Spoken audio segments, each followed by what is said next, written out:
Hello dear students, कैसे हैं आप सभी। आई होप बहुत अच्छे होंगे। चलिए 13.2 से क्वेश्चन नंबर 10 को सॉल्व करते हैं। तो देखिए क्वेश्चन नंबर 10 में हमसे क्या कहा गया है, दो व्यक्ति एक घर में नई खिड़कियां 3 दिन में लगा सकते हैं। तो इसमें हमसे दो पार्ट में क्वेश्चन पूछा गया है। पहले पार्ट में कहा गया है कि कार्य प्रारंभ होने से पहले एक व्यक्ति बीमार पड़ जाता है, अब यह कार्य कितने दिन में पूरा हो पाएगा। और दूसरे पार्ट में पूछा है कि एक ही दिन में खिड़कियां लगवाने के लिए कितने व्यक्तियों की आवश्यकता होगी। तो चलिए अब हम इसका सॉल्यूशन करते हैं। तो देखिए डियर स्टूडेंट्स, इसका सॉल्यूशन करने के लिए इस तरह से हम एक सारणी बनाएंगे। इसमें लिखेंगे व्यक्तियों की संख्या और इसमें दिनों की संख्या, क्योंकि क्वेश्चन में हमें यही दोनों दिया है, व्यक्ति और दिन। तो सबसे पहले हमसे क्वेश्चन में क्या कहा गया है कि जो दो व्यक्ति हैं वो एक घर में नई खिड़कियां जो है वो 3 दिन में लगा सकते हैं। तो ये हमें दिया है, क्या दिया है, व्यक्तियों की संख्या हमें 2 दिया गया है, यानी कि 2 व्यक्ति खिड़की को 3 दिन में लगा सकते हैं। तो 3 जो है ये हमें दिनों की संख्या दिया है। तो दिनों की संख्या में 3 लिखेंगे और व्यक्तियों की संख्या में 2। अब सबसे पहले पार्ट में हमसे ये पूछा है कि कार्य प्रारंभ होने से पहले एक व्यक्ति बीमार पड़ जाता है, अब यह कार्य कितने दिन में पूरा हो पाएगा। तो देखिए शुरू में कितने व्यक्ति थे, 2 थे।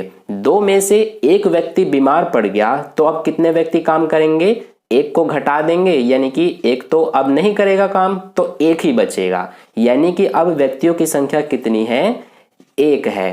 तो जो काम 2 व्यक्ति 3 दिन में कर रहे थे, अब एक व्यक्ति बचा, तो ये कितने दिन में करेगा ये हमसे पूछा है, यानी कि हमें दिनों की संख्या बतानी है। तो इसको हम क्या करेंगे कि x मान लेंगे, ठीक है। तो ये हमारा हो जाएगा पहला पार्ट। अब दूसरे पार्ट में हमसे क्या पूछा है कि एक ही दिन में खिड़कियां लगवाने के लिए कितने व्यक्तियों की आवश्यकता होगी, यानी कि अब जो खिड़कियां लगानी है वो एक ही दिन में लगानी है, तो दिनों की संख्या 1 हो जाएगी। तो हमसे पूछा है कि कितने व्यक्तियों की आवश्यकता होगी, यानी कि इसमें हमें व्यक्तियों की संख्या बतानी है। तो इसको हम क्या करेंगे कि y मान लेंगे। तो ये हो जाएगा सेकंड पार्ट।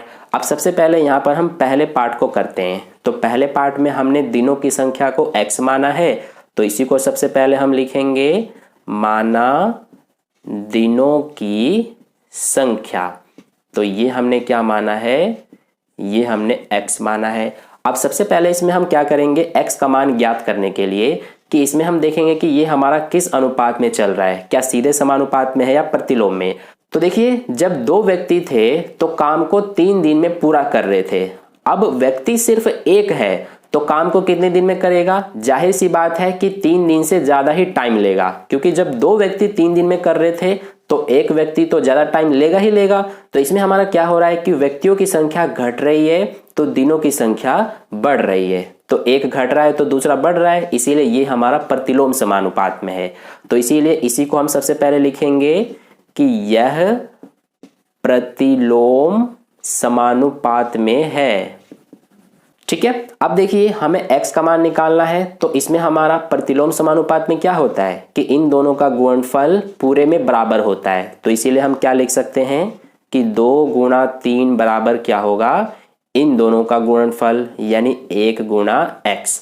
अब हमें क्या करना है, देखिए 2 गुणा 3, 2 तिया 6 हो गया, बराबर 1 गुणा x। तो गुणा करेंगे तो x ही आएगा, यानी x का मान 6 आ गया। तो हम क्या कह सकते हैं कि जो एक व्यक्ति है वो खिड़की को 6 दिन में लगाएगा, ठीक है। यानी कि एक व्यक्ति को कार्य को पूरा करने में 6 दिन का टाइम लगेगा।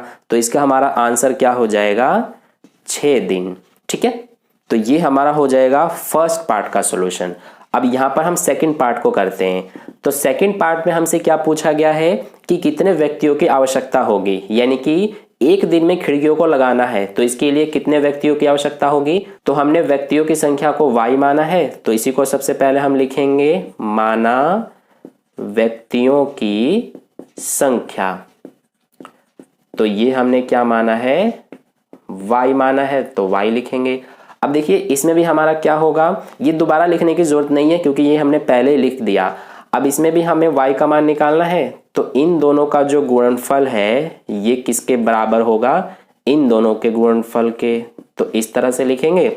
अब 2 गुणा 3 6 हो गया, बराबर y का 1 से गुणा करेंगे तो y ही आएगा। तो इसमें भी हमारा y का मान 6 आ गया, यानी कि हम क्या कह सकते हैं कि अगर कार्य को एक दिन में पूरा करना है तो इसके लिए 6 व्यक्तियों की आवश्यकता पड़ेगी। तो इसमें हमारा आंसर हो जाएगा 6 व्यक्ति। ठीक है, तो इस तरह से एक ये और एक ये हमारा आंसर है।